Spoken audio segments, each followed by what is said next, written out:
নারকেলের ছোবড়া দিয়ে তৈরি হচ্ছে ক্রিকেটের পিচ।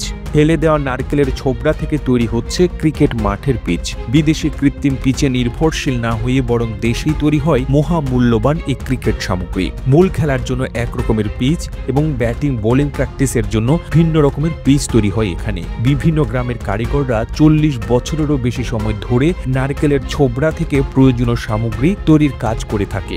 নারকেলের ছোবড়া থেকে আঁশ তৈরি হয় বাগেরহাটের বিভিন্ন কারখানায়। প্রথমে ছোবড়া থেকে আঁশ বের করা হয়। কারখানা থেকে 150 থেকে 200 টাকা কেজি দরে কিনে আনা হয়। পিরোজপুর জেলার স্বরূপকাঠি উপজেলার সুটিয়াকাঠি ইউনিয়নের বেলতলার কুটির শিল্পীরা তাঁতের শাড়ির মতো আঁশগুলোকে পাকিয়ে সুতা তৈরি করেন।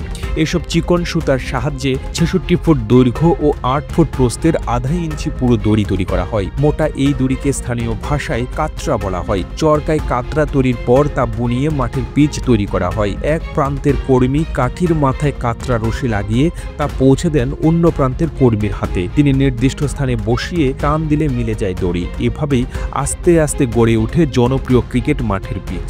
একসাথে লম্বায় 2টি পিচ তৈরি হয়।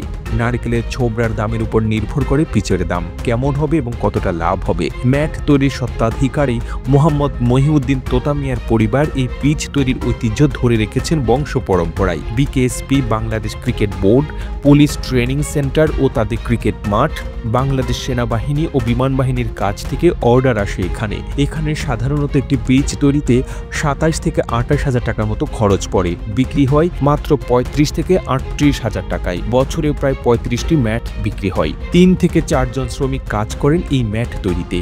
কারখানায় সবচেয়ে পুরনো শ্রমিক মোহাম্মদ হালিম মিয়া জানান, একটি ম্যাট তৈরি করতে সময় লাগে 5 থেকে 7 দিন। শ্রমিকের তুলনায় পারিশ্রমিক কম হওয়ায় আক্ষেপ প্রকাশ করেন শ্রমিকরা। 40 বছরেরও বেশি সময় ধরে চলা এই কার্যক্রমের উন্নতির জন্য শ্রমিক সহ সকলেই চান সরকারি সহযোগিতা। প্রতিবেদনটি তৈরিতে তথ্য ও উপাত্তের সাহায্য নেওয়া হয়েছে নিউজ 24 স্পেশাল নামক ফেসবুক পেজ থেকে। আর এতক্ষণ আপনারা সঙ্গে ছিলেন বিশ্ব বাংলার। সেই সঙ্গে আপনি বাংলাদেশের কোন জেলা থেকে এই ভিডিওটি দেখছেন আমাদের কমেন্ট করে জানান। আমরা পরবর্তী ভিডিওতে আপনাকে ধন্যবাদ জানাতে ভুলব না। এতক্ষণ বিশ্ব বাংলার সাথে থাকার জন্য অসংখ্য ধন্যবাদ।